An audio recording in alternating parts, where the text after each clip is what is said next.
13 de outubro de 1958. Um dia depois do primeiro culto da Igreja do Nazareno no Brasil, o missionário pioneiro Earl Mosteller registrou em seu diário: em nosso culto éramos apenas 12 pessoas, incluindo as crianças, mas com Deus éramos maioria. Hoje estamos felizes porque, além do início desse projeto missionário no Brasil, também celebramos 50 anos de nossa igreja no mundo. Esperamos que em 50 anos o avanço dos nazarenos neste país imenso seja comparado à nossa igreja internacional. Essas palavras não foram abandonadas em um diário. Esse sonho de expansão do reino de Deus já havia contagiado os primeiros 12 nazarenos que se reuniam numa residência em Campinas. Mosteller tinha a missão de escolher uma cidade e, a partir dela, conquistar um país.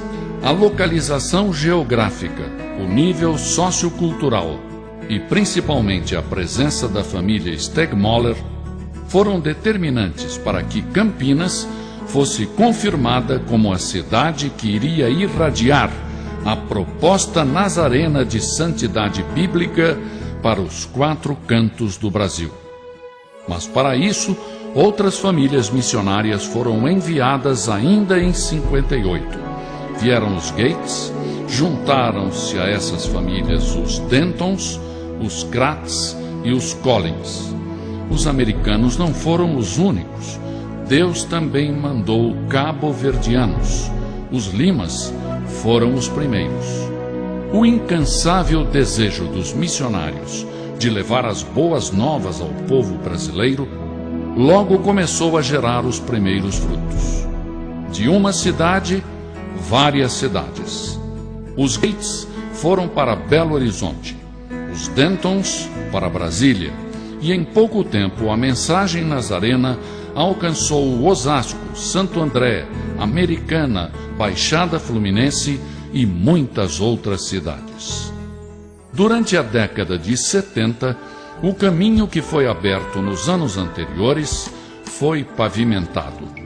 As igrejas começaram a ganhar estrutura e passaram a ser pastoreadas por novas lideranças, agora brasileiras.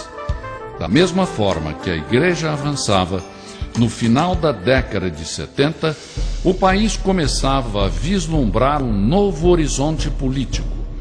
O povo brasileiro ansiava por liberdade de escolha. Finalmente, a coragem foi às ruas. A reabertura política ganhava forma. E foi nesse contexto que a Igreja do Nazareno começou a década de 80. Nesse período, a denominação experimentou uma expansão inédita.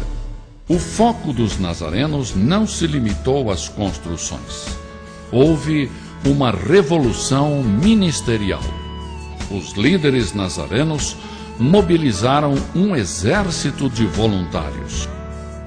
Dentro das igrejas, equipes foram formadas e treinadas para cuidar de crianças, de jovens, de casais, de idosos, enfim, cuidar de famílias. A mesma mensagem de santidade passava a ser ensinada de acordo com diferentes linguagens. Os cuidados não se restringiram aos de dentro. Os olhares de misericórdia se voltaram para os necessitados.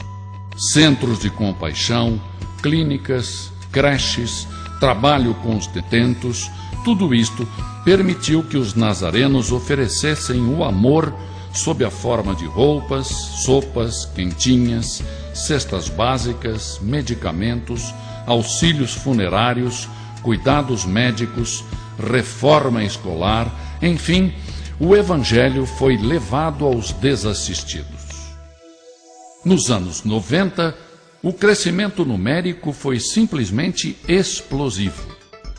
O campo pedia ministros e muitos disseram sim. Os centros de formação teológica se aproximaram das igrejas locais. Mas a igreja foi além. Escolas para crianças e adolescentes foram implantadas.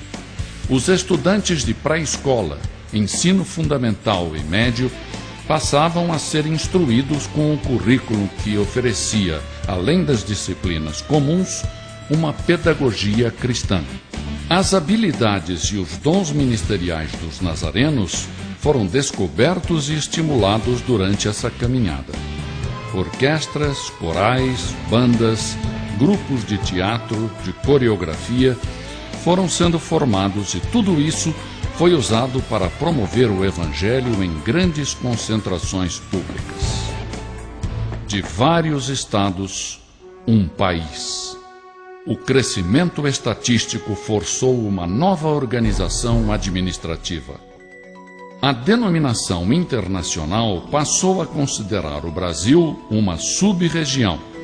Isso significa que o Brasil tem importância crucial para o desenvolvimento da denominação como um todo no mundo.